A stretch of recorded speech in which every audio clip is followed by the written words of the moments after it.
این چیه؟ جواب نامه‌ای که دادین.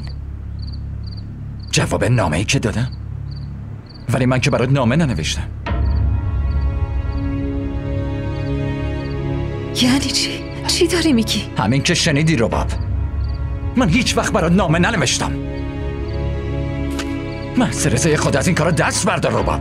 من الان دیگه نامزد دارم، قراره با زویا ازدواج کنم. این دفعه میبخشمت، ولی اگه یک بار دیگه بخوای از این کارا بکنی مستقیم میرم پیش مامانت باهاش حرف میزنم. شوخی هم ندارم.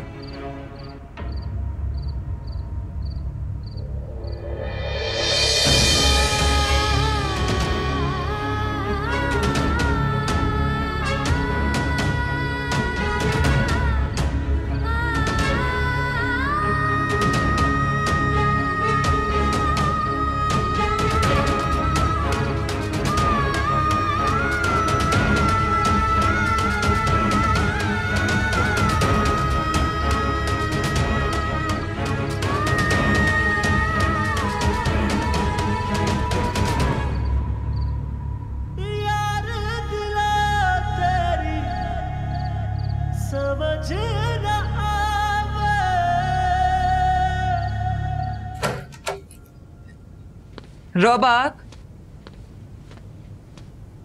رباب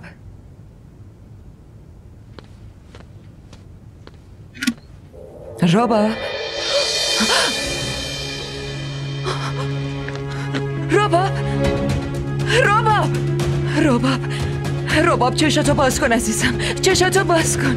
رباب رباب پاشو عزیزم. رباب رباب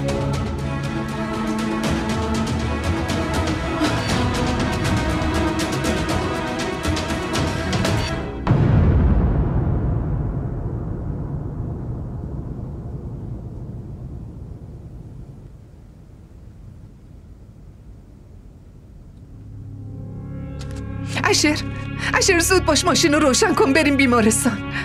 مگه چی شده؟ رباب قرص خورده، خودکشی کرده. چی؟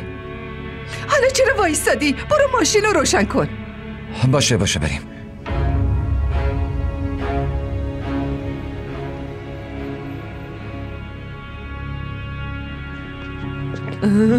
آروم باش، بشین.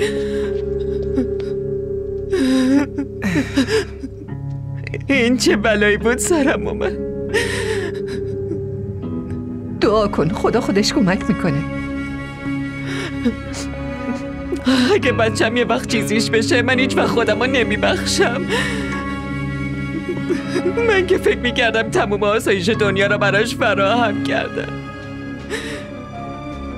مگه من تو زندگیش چی کم گذاشتم که دست به همچین کاری زده؟ فقط امیدت باید به خدا باشه. همه چی به دست اونه.